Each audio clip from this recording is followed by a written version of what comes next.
যদি আল্লাহ পাক আমাকে নির্বাচিত করেন তাহলে বরিশালের বাকি যে উন্নয়ন সেই উন্নয়নগুলি ইনশাআল্লাহ অবশ্যই করব। নাম্বার 1, নাম্বার 2, আমি প্রথমত সন্ত্রাস মুক্ত একটা এলাকা গড়ার চেষ্টা করব, যেখানে সন্ত্রাস নির্মূল নাই, মূলোৎপাটন করার চেষ্টা করব ইনশাআল্লাহ। এটা আমার ফার্স্ট কাজ।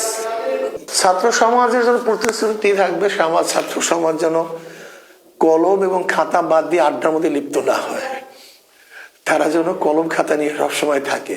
ভালো রেজাল্ট করতে হবে, পড়াশোনা করতে হবে, দেশকে উন্নয়ন করতে হবে। ছাত্র সমাজ যদি ভালো রেজাল্ট না করে সেই দেশ উন্নয়ন হতে পারে না, উন্নতি হতে পারে না। এই জন্য ছাত্র সমাজকে বলবো, আসো আমরা এই অপরাজনীতি বাদ দিয়ে সুশৃঙ্খলা রাজনীতির মধ্যে অন্তর্ভুক্ত হই, টাইম ভিত্তিক রাজনীতি করি এবং পড়াশোনাকে বেশি গুরুত্ব দিই। এইটা ছাত্র সমাজের প্রতি আমার বেশি দাবি থাকবে। দেখেন, নিরাপত্তার জন্য আমরা সর্বোচ্চ চেষ্টা করব। যদি আমরা সরকার গঠন করতে পারি তখন মাসালা ভিন্ন, আর যদি সরকার গঠন না করে শুধু এমপি হই তখন কথা ভিন্ন। আমি তো রাষ্ট্র না, তা আমরা চেষ্টা করবো ছাত্রদের পক্ষে সংসদে সর্বোচ্চ কথা বলবো ইনশাআল্লাহ।